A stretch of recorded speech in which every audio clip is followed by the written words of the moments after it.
Hi everybody, welcome to my channel. My name is Kaylee and I was accepted into 6 Ivy League schools, which is still insane. So a lot of you all were asking for my stats and my extracurriculars, and that's what this video is for.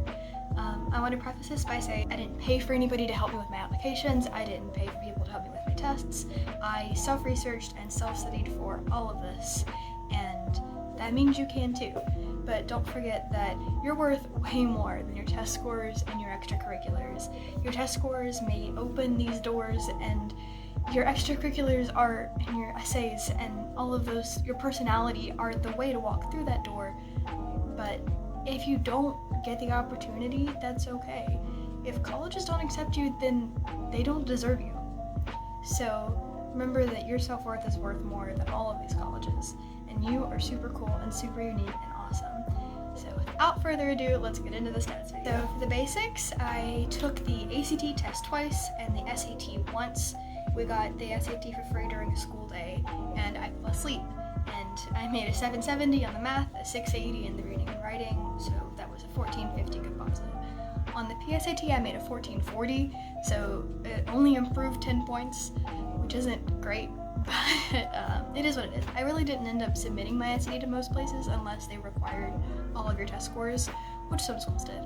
But yeah, that wasn't my brightest moment because I took the ACT the first time. I did not study. I didn't look at how the test was oriented until I took it, just to see if I needed to work on my pacing or what questions I needed to work on, and I ended up making a 34. The breakdown of that was a 36 in the math and the reading, a 35 in English, and a 30 in the science. And so I knew that I could work on my science, so I worked on that, took it again, and I made a 35. My scores stayed the same, so I made a 36 in math and reading, a 35 in English, and a 34 in science.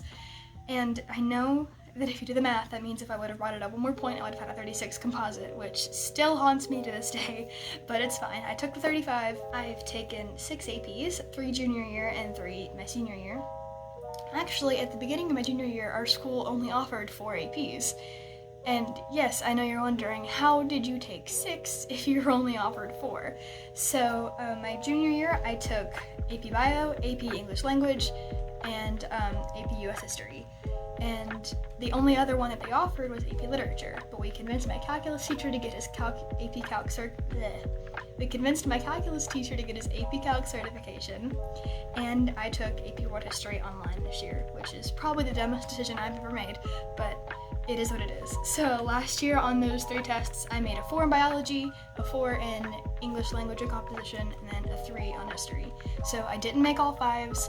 I haven't taken like 28 bajillion APs, but I took all that I was offered and more. And I think that that showed a lot more academic rigor than taking all the tests and taking all the AP classes just because everybody else is.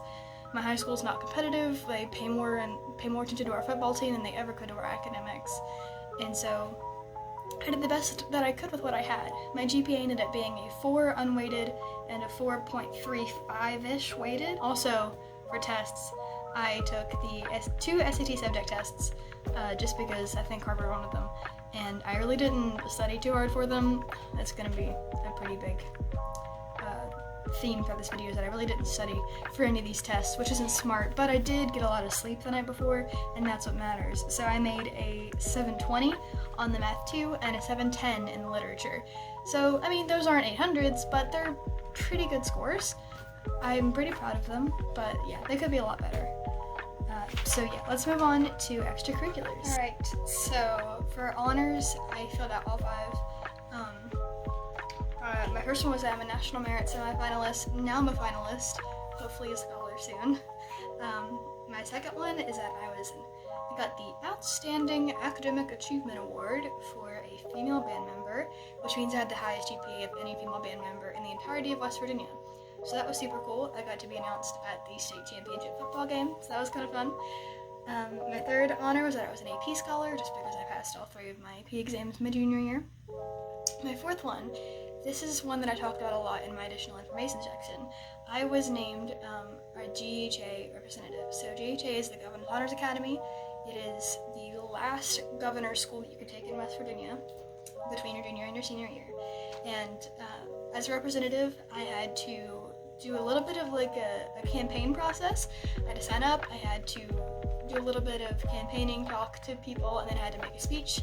And then out of that, I was named one of the 3 representatives. And representatives get to go talk in our state legislature, so that was kind of fun. It was the scariest experience of my entire life because I had my speech on my laptop and my laptop died in the middle of my speech and I just made the rest of it up.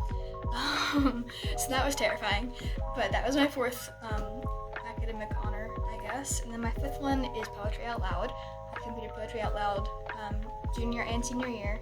I was the first person to ever win from my school my junior year, and I went to become top 10 in West Virginia. That was kind of cool. And this year I was school champion again, and then the day before our Poetry Out Loud state competition, everything was canceled because of coronavirus, so haven't been able to compete in states this year yet, but that was my last honor. So for extracurriculars, I filled out all 10 again, and actually put a little bit of extra in my additional information section, which I'll go over whenever we get there. But my first extracurricular was a local theater group. It's at this place called the Teen Center in my local city. The Teen Center, I also go to church there, I help out and I volunteer there, and then twice a year we put on a giant dinner theater production to raise money for the Teen Center. So I have done that since 7th grade. That means I've been in 11 productions, I think, if you count the one that I'm in right now, hopefully, if it doesn't get canceled. So I've gone from being an Oompa Loompa, that was my first role, was an Oompa Loompa, to being Alice in Alice in Wonderland, Ellie Mae and the Beverly Hillbillies, Gollum and the Hobbit, and then right now I'm playing Becky Thatcher and Tom Sawyer. So I talked about that a lot in my essays. My Common App was actually about my journey with my Appalachian heritage, being from West Virginia, and how playing Ellie Mae and the Beverly Hillbillies influenced that, and how I've kind of taken the best parts of my Appalachian heritage and kind of incorporated into my being. So definitely this theater group has been so beneficial to my life. It's really shaped who I am, so it had to be my first extracurricular. My second one is that I'm captain of the academic bowl team, and I've been co-captain of the science bowl team since 10th grade. Spent a lot of my time with that. Thought it was super cool to be captain this year. Love it. Love those kids. My third is that I'm a Gear Up hero. I don't know exactly how Gear Up works in other states, so it's pretty much like a pre-college thing where we get to go tour schools, and in the summer we get to go stay at some schools, and it's been super fun. I am a hero, which is a higher education readiness officer, so I get to plan all of the college events and make a bunch of college posters. We get to host FAFSA nights and scholarship nights, so I've been able to delve really deep into the college application process, and Gear Up has been a huge help in my college applications, just because I've had all those counselors to reach out to if I had questions about the FAFSA and about my scholarships, and they have scholarship resources, so it's super nice, a great resource to tap into. My fourth extracurricular, I am a teaching aide at my local church. I've been doing that since 7th grade. I teach with the 2.5 to 4-year-olds, like the little ones, and they're so sweet and I love them so much, and I do that about once a month, so it's been super fun to do that. My fifth extracurricular, I've been in my band all 4 years of high school. I was section leader, flute section leader, freshman and sophomore year. As my freshman year, I was the only flute out of 20 members in our entire band, and my senior year, I was the third chair flute of 11 in a 75-piece band. Our band tripled in size over the course of my high school career, so there's been a lot of changes with that, and I talked about that in a couple of my essays about watching our band grow and being part of that growth. My sixth, which if I were to be applying now, it would have been my first or my second. I was a refounding member of our high school theater program. So what that means is my junior year, our teacher left, and with that, our school was ready to let our program die. They weren't going to hire a new theater teacher, and none of our English teachers wanted to step up and teach it. So I contacted my AP Lang teacher at the time, and I was like, Ms. Smith, we need to keep this program going. So I declared it as my senior project, and I got to teach the class. I got to teach high school theater, as well as directing and starring in both of our productions, which hopefully have not been canceled, but we shall see. So that's a really big part of my life now. It wasn't as much whenever I was writing my applications, just because the theater class hadn't started yet. That's been a really huge experience for me, being able to build our theater program back up. as much as I was passionate in it, it's not what I want to major in. So that shows that you don't have to be talking about business or whatever you're going to major in all the time in all of your essays, because as long as you talk about what you're passionate about, then they'll feel that passion through your essays. My 7th extracurricular, I've been a babysitter for the last couple of years. That's how I've gotten a little bit of extra spending money. I'm also part of the Teen Center street team. So we help run the social medias, and we make posts, and we work with people that run the Teen Center to do very teen-centered activities and help them figure out what we want to do. My 9th extracurricular, I'm part of the Chick-fil-A Leader Academy, so we get to do some service projects and stuff related to that. Super fun. I don't really know how that's going to be affected by the coronavirus yet, but we shall see. And then my last one was that I'm part of the National Honor Society. I don't have any leadership positions there. We don't really do too much as an honor society chapter, so it wasn't very important to me, so it was at the bottom of my list. And a lot of kids are in honor society that are applying to these top schools, so it's not something that I think was very important to my application at all. So I put extracurriculars that I knew were very much uniquely me at the top, and then ones that anybody could really be doing and that aren't really having an effect on my life towards the bottom. So there's my extracurriculars. So finally, before I wrap this video up, I want to talk about my additional information section, how I utilized that, and a few of what my essays were about. So for my additional information section, I added a couple of extra activities that I couldn't put on my extracurricular list. I'm part of the Health and Science Career Club. I did math field day from 4th grade to not really 12th grade. That's a long story, but I made it to states a couple of years. 9th to 10th grade year I did the best. So I talked about that a little bit and my awards there. I did dance from 2nd grade until 10th grade and ended up quitting, so I talked about my journey with that a little bit. I did Missoula Children's Theater in the summers, and I was offered a couple lead roles with that, and I was even offered to attend their summer program. I did not end up going, but it was a really cool opportunity. And then last thing, I was part of the history club my junior year, and then we ended up not continuing the history club my senior year, so it really wasn't important to me at all. I also used a little bit of the extra space to elaborate on what the Chick-fil-A Leader Academy is about, and also what the Governor's Honors Academy was about and what I did at the Governor's Honors Academy. I also talked about some projects that I was working on. I don't really think any of these are really going to happen now, which makes me really sad.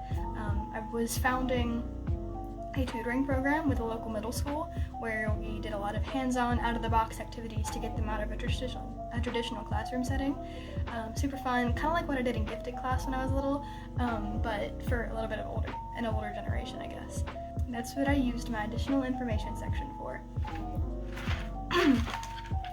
In terms of essays, I had to write quite a few, and I tried to reuse essays as little as possible. I wanted to make them extremely specific for each school. I wanted to make sure I talked about things that I was super passionate about. I didn't want any of it to be fake. I wanted it to be coming from a very real place in me. So, like I told you about earlier, my Common App was on both theater and my Appalachian heritage, and the combination of those. I used that with Prompt 5, and if you're wondering what Prompt 5 was this year, it is discuss an accomplishment, event, or realization that sparked a new period of personal growth and a new understanding of yourself and others. I'm reading that from my notes. So I talked about me getting the role of Ellie Mae in the Beverly Hillbillies, and I processed my journey with my Appalachian heritage before that, and then that event that kind of sparked a new realization about both myself and my family and the people around me, and a newfound respect for all of those people in our heritage. So that was kind of cool. So some of my essays. For UPenn, I applied as a marketing and communications dual concentration in their Wharton School, which is a mouthful. And so when they asked what I wanted to study and how I would kind of work on that at Penn, I talked about finding this certain article in the New York Times and how it changed my entire perspective on what I wanted to study. It's called Mirror, Mirror, the Anthropologist of Dressing Rooms, and I'm going to have to link it down below because I literally had this entire thing memorized. Like, I know who wrote it, I know what day it was published, like, I'm obsessed with this article. It's about a retail anthropologist named Paco Underhill. He's super cool, I was pronouncing his name right. But he gets paid like 6 figures to go around and tell stores like very obvious things that I thought were super obvious, and I didn't realize that for most people that's not a thing that they think about. For instance, like, the sound was made in the dressing room, so you need to keep the dressing rooms clean, you have exercises for kids and men to do, just because they don't spend as much time in the swimming do. Proper lighting, you need to clean them, things like that, like cleaning the dressing rooms. You would think that stores would keep on top of that, but they don't. That is what I'm kind of passionate about, is kind of giving companies, like a consumer perspective in marketing, so that's what I talked about. And then I mentioned specific professors at UPenn that I wanted to study under and how I would use their marketing concentration to really further my passion for that. And I also, for all of the why UPenn, why Yale essays, I really wanted to, number one, use words that I know they didn't use to describe their schools. So Yale's thing this year is Yale embraces the and. So I wanted to talk about how you can do this and this in the Yale essay. And for UPenn, it's a very social school with a lot of extracurriculars and clubs. So I want to talk about how I can kind of combine all of that and how I wanted to study both the business and the liberal arts a little bit and kind of get a combination of that. So I think that was something that is very important. A lot of people reuse the why UPenn, why Yale, why whatever essays. And that's fair because they tend to be pretty generic, but if you put a lot of specificity into what you're saying in these essays, that's what's going to knock you a notch above everybody else, I think. Okay, so even though I said I talk about my passions a lot, they don't always align with my majors. So I didn't apply as a marketing major to most schools. I applied as an anthropology major. But even then, I didn't always talk about anthropology. I talked about theater, I talked about band, and an essay that really stuck out with me, and I hope stuck out with the admissions committee, is this one I wrote to Yale, and not gonna lie, I did copy it to one or two other schools. The topic was, think about a topic that is intellectually exciting for you. Why are you drawn to it? So I started out with this amazing quote by Albert Einstein, which is, pure mathematics is, in its way, the poetry of logical ideas. So I talk about how I literally said I wanted to be the Hannah Montana of STEM and the arts. So I talked about how I wanted to bring the logical thinking into more artsy fields like theater, but also kind of bring the out-of-the-box rhetorical thinking into math. And I even talked about how I created my own math equation. It's not anything crazy, I promise. I didn't redefine gravity. I just found out a shortcut to finding the squares of numbers, perfect squares, that I used a lot when I was younger, trying to memorize my perfect squares. And it was just a way for me to think out of the box and still get to the right answer. So I talked about that a little bit, and I think it was just a really good essay because it stuck out in people's brains. Not everybody wants to be the Hannah Montana of STEM and the arts while also talking about Albert Einstein. Like, it's just one of those things where having those extremely personal, crazy, sometimes like out of the box thinking, maybe not even answering the question all the way, well, answer the question all the way, but like taking a new idea on what the question's asking, those essays usually stick out the most. You want to make sure that nobody else but you can write your essays. Like, if it sounds generally like anybody else could write it, then it's not worth writing.